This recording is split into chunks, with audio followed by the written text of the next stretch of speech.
नमो नमः मित्राणि। आज बहुत एक सुंदर श्लोक मिल गया है और आज हम उसको पढ़ने वाले हैं, देखने वाले हैं। श्रीमद् भगवत गीता तो भगवान की वांग्मयी मूर्ति कही जाती है। भागवत के बारे में तो आपने सुना ही है कि प्रत्यक्षम वर्तते हरे है, भगवान की वांग्मयी मूर्ति है। लेकिन श्रीमद् भगवत गीता भी भगवान की वांग्मयी मूर्ति। आइए देखते हैं इस श्लोक में कैसे भगवान की वांग्मयी मूर्ति के रूप में इन 18 अध्यायों को विभक्त किया जाता है। तो आइए देखते हैं। सबसे पहले हम देखेंगे ये वाला जो श्लोक है। देखिए 2 श्लोक हैं, इसमें वर्णन दिया है कि भगवान की वांग्मयी मूर्ति है।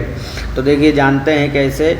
बोले वक्त्राणि पंच जानी ही, जो 5 अध्याय हैं शुरू से लेकर के, कुल टोटल 18 अध्याय हैं। आप सब लोग जानते हैं 18 अध्याय श्रीमद् भगवद गीता में हैं। तो 18 अध्यायों के बाद जो पहला जो 5 अध्याय हैं वो क्या हैं? भगवान के मुख है। मुख मतलब 5 मुख हैं भगवान के। कह रहे हैं पंच वक्त्राणि जानी ही, 5 मुख हैं। 5 जो अध्याय तक भगवान का मुख है। और पंचाध्यायान अनुक्रमात्, जो कि 5 क्रम से ही वो 5 अध्याय माने जाएंगे। और उसके बाद में आप देखिए कि दशाध्याया भुजाश्चैकम, ठीक है। 10 अध्याय उनके भुजा। अब जब 5 मुख हैं तो 10 हाथ होंगे, सबको मालूम है, 10 भुजाएं होंगी। तो अगले जो 10 अध्याय हैं वो कितना हो गया भैया? 15 संख्या हो गई। 10 भुजा, ठीक है, और 5 मुख हो गए, तो 15 अध्याय बन गया, ठीक है ना।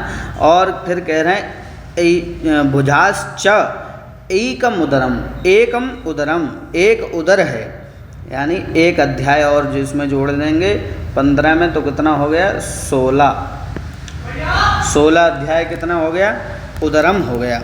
और द्वे पदाम्बुजे, और जो बच गए भैया 2 अध्याय, 18 अध्यायों में 2 अध्याय जो बच गए हैं वो क्या हो गया? बोले पदाम्बुजे, वो भगवान के चरण कमल हो गए। तो 2 अध्याय पादों को और जोड़ दो तो महाराज क्या हो गया? 16 बराबर 18।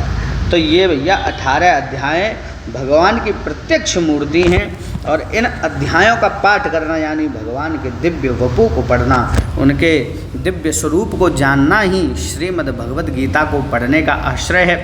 और कह रहे हैं कि एवं, आगे कह रहे हैं एवं अष्टादशा, क्षमा करना,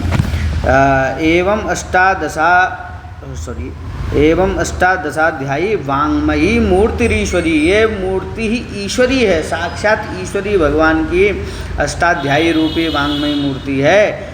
जानी ही ज्ञान मात्रेण महापातकनाशिनी, केवल इसके ज्ञान मात्र से ही महापातकों को नाश करने वाला, ऐसा जानना चाहिए, इसको समझना चाहिए। तो ऐसी श्रीमद् भगवद गीता हैं, इनको समझना चाहिए। और आगे इनके 18 नाम दिए हैं और आप इससे समझ सकते हैं कि इसमें कितना ज्ञान भरा पड़ा है। गीता, गंगा च गायत्री, सीता, सत्या, सरस्वती, ब्रह्म विद्या, ब्रह्मवल्ली, त्रिसंध्या, मुक्तगेहिनी, अर्धमात्रा, चिदानंदा, भवग्नि, भयनाशिनी, वेदत्रयी, परानंता, तत्त्वार्थ ज्ञान मंजरी इत्येतानि जपेन् नित्यं नरो निश्चल मानसः ज्ञान सिद्धिम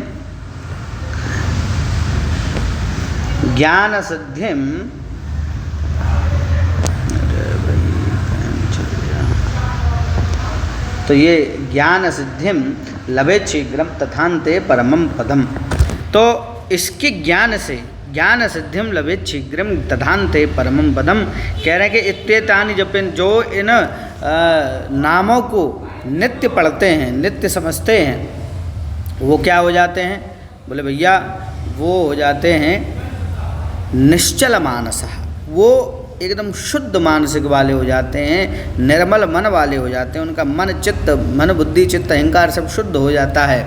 और उसके बाद में ज्ञान सिद्धिम, और ज्ञान की सिद्धि को प्राप्त कर लेता है, अथवा ज्ञान सिद्ध हो जाता है, उनको संपूर्ण ज्ञान की प्राप्ति होती है। लभेत् शीघ्रम और तथान्ते, और उसके बाद में परमं पदम, परम पद भगवान का प्राप्त करता है, जो कि भगवान विष्णु, नारायण या कृष्ण भगवान का जो भी पद है, वैकुंठ, गोलोक धाम इत्यादियों को प्राप्त करता है और उनकी कृपा को प्राप्त करता है। तो ऐसे ही श्रीमद् भगवद गीता हमारी प्रत्यक्ष वांग्मयी मूर्ति है, इनको अवश्य पढ़ना चाहिए। और वास्तविकता में गीता ज्ञान कर्म के लिए तो पढ़ना ही चाहिए, लेकिन भगवान के स्वरूप का बोध करने के लिए भी भगवत गीता को पढ़ना चाहिए। जय जय श्री राधे, हरि बोल।